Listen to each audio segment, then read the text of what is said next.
What do you think of this photograph right here? It showed up on the Frame Lines Boys video the other day, and they discussed with the photographer all the different layering going on here. And when I looked at this photograph, I thought to myself, is that real? Is this real life? Is this real life? Yeah, this is real life. Are we really seeing an unstaged, organic street photo, or are we seeing a composition? The way in which you would set up a photo that you would sell to a stock agency. I mean, this guy right here looking directly at the camera while these people are perfectly framed, and the weight and the balance and everything about this photograph is a 1 in a million composition. So I'm not going to call pure bullshit on this thing, but I'm certainly going to wonder if it's organic. Now, maybe I'm ill-informed of what street photography is supposed to be, but I'm of the mindset that you're capturing real life in real time. And I don't feel that that's the case here. As a matter of fact, when I look at some of the old classics, some of the greatest layered street photos of all time from people like Alex Webb, is this composed? Is this a natural photograph? Did it literally happen the way you're seeing it? I don't know, because you see what I'm saying here? How perfect is that photograph right there? Or how perfect is this one? These are the masters of street photography. And I just wonder if, in fact, these are photos that are done organically without, okay, you stand there. I'm going to wait for this person to come over here. Now, don't move. Now, you look this way. And I see, I'm not a fan of that. I want to go out and shoot natural, honest, organic street photos. And maybe I'm wrong. Maybe that's not what you're supposed to do. But it's what I've enjoyed doing as a street photographer, is catching natural moments in real time. So is layering street photography luck or lies? So I took the camera out for a couple of hours, walked around and looked specifically for layered scenes. And if we could look at these together, I'm the worst critic of my own stuff. If you see something here that you think is good or bad, trust me, I love critiques. I want your opinion on whether these are good or bad, or if I lucked into a few of them, because none of them are staged. I promise you that. I saw what I saw and I took what I took. I saw something, I shot something, and I gave it my best shot. Did I find a 1 in a million shot? Absolutely not. But let's look through these and we'll discuss what I saw and why I felt, yeah, decent layered photo or a piece of shit. Let's start with this one right there. I love the foreground interest. I wish her eyes were open, but of course they're doing something. They've got coffees in front of them. You got some background interest there with the ladies at the table. You got the dude walking into the scene from the left. There's color, there's light, and there's a huge gap right there. There's nothing there. Maybe I can draw a dog walking through the scene or something, but to me, layers, but unbalanced. Wasn't perfect. It's organic, but it's not that great. Now, I'm not too terribly displeased with this one. I got the middle ground, the foreground, and the background. The background is the reflections. I like the colors. I like the way the photograph feels. I would feel that it's a little too heavy to the right. That guy's a little probably too close. She caught me taking a picture. I don't know if she was pleased by this or not, but to me, the fact that her color of her shirt matched the doorway and the reflections in the background and the guy in the foreground, not balanced, but definitely layered. No doubt about that. This guy was sitting there and I saw people walking up the street, getting ready to pass this guy. So I took a step back and I shot directly at the guy, hoping that maybe I would catch him in between the two people walking. I got a decent arm swing in there. He's somewhat framed in the middle. It is definitely layered because there's different light and shadow in there. I give this a 6 out of 10, maybe. Maybe I should start rating them. Now, this is a wide angle shot. I shot this with my Ricoh GR3. And I heard this guy starting to sing to this woman who was enthused that she was being serenaded.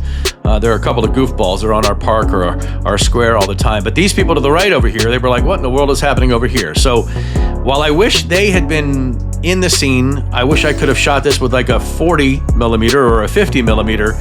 And it does fit all in there because of the 28 millimeters. But layered, weighted to the wrong side. Yeah, I don't feel, I like it, but I don't feel it. It's not like, ooh, great. Okay, now here's one. All right, now I do like this one a lot. I got some foreground interest here to the right with the person moving into the scene. The reflections of that person and others, and the mannequins with the sweaters on there in the middle, and then the lady to the left coming out of the store. This is almost directly out of camera. I did have to lift her shadows a little bit, not gonna lie about that. But I like this one. They got the color pop with the disco ball. I wish there had been a little bit more hanging down that white wall there, or maybe somebody had worked through the scene there. But of all the photographs I took that day, just a couple of days ago, I kind of dig this one the most. This one's okay. There's some people there in the background. There's the pregnant woman working her way through. Not very sharp. I think I had it at 1/60th of a second on this one. The father there pushing his baby cart. It's not great. The car, does that count as layering? Please let me know. Maybe it does. I mean, anything's layering if in fact it's in the scene, right? I chased this guy down because of his beard and the fact that it was backlit and the beard was lighting up. But the two people there, the old guy and his son, I would assume, not enough separation between them to give this any kind of real depth. I mean, you can see the Tennessee sign back there and the big silver or clear or glass building back there and the leading line of the yellow leading you away. I'm not a big fan of this one, but it is at least a layered photo. Same corner, kind of turned to the left. This guy in the backpack walking past these two people right there. I did lift her shadow on the left a little bit and it's starting to look a little false. The background Mack truck there. It's okay. It's not great. It's not going to go in any collections. I'll tell you that. All right, this is a restaurant scene. The pole of the umbrella does obliterate the people going into the restaurant back there. You got a conversation with the server and the old man there, and you got something else going on to the right. I like the color pops. I like the light and the way it saturates, and not completely displeased with this one, but it could certainly be cleaned up a whole lot. I like this one. I like this one. I like the fact there's a lot of red here. There's the red in the lady's hair back there. There's red from the Georgia fan that was sitting there at the restaurant with the red umbrellas. Maybe too much of the server here on the right of the screen here, but her layer, the diner's layer, the woman walking into the restaurant layer, the guys in the background that you have to scroll in to see. I mean, it's not terrible, is it? Another picture from that same woman with the coffee. Her boyfriend had left, so of course I felt compelled to get a little closer. There's the cowboy in the background. It is what it is, but it's certainly not going to win any awards. I like this one because of the reflection. I don't know if this is layered or angled. I mean, it's angled, but is it layered? I mean, do the reflections add to the layering of this photograph? Another one here, just a easy street scene, a couple of guys and somebody walking between them. Not a terrible photo here. I did catch this guy pretty close to focus. People in the background, the street scene behind it. Disappointed this one was out of focus. This guy in his orange sunglasses out of focus. There's too much distance between him and the persons in the background there. Yeah, not really. Not any good. This one's not terrible. I did like the reflection in the marble to the right. I don't know if you even noticed that until I had to point it out to you. Probably your eyes weren't drawn to it. Layered photograph.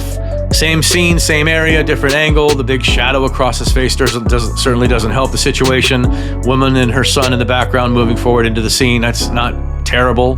How many times have I said not terrible in this video? This old guy and his son, I think we saw them earlier on the street corner. Again, too much distance between the guy in the tie-dye shirt back there. Not terrible. I think the light shining on the guy in the wheelchair is a little extreme. I probably could dodge that a little dimmer, maybe bring up the shadows in this guy right here. That's a simple layer. It's not great. This one is a legitimate street scene. I do like this. You got the woman in the background, obviously looking down at her phone. You got the two people to the right in some sort of conversation with the coffee. You got this guy right here. Probably could lift some shadows on his face to bring out that. It's not a terrible layered photograph. I think if maybe I'll put this in the top 3 of what I've shot today. And this one right here, just a street scene, but again, too much distance between the subject matter in the foreground, the people to the right, the people in the background moving through the orange shirt. Not terrible. I wish that bicycle had been maybe parked right there in the middle of the big white concrete patch right there. That might help. And I think this is the last one we're going to look at right here. Just a typical foreground guy looking to the left, the people working through the scene. So that is what it is, and it kind of answers my question that the 1 in a million shots are just that. They're just luck. Yes, getting out will help you find that luck. If you're not out doing it, if you're not shooting, if you're not looking for scenes, you're not going to find that 1 in a million shots. So is it lies? Is it luck? You tell me what you think it is. These perfect street photographs caught. I'd be interested to find out what you think about that. Thank you so much for watching. Thank you for the like and the subscribe. I saw a couple of more of those since I said last time. I don't really ask, but it wouldn't kill you. And I guess we will see you next time. Thank you so much.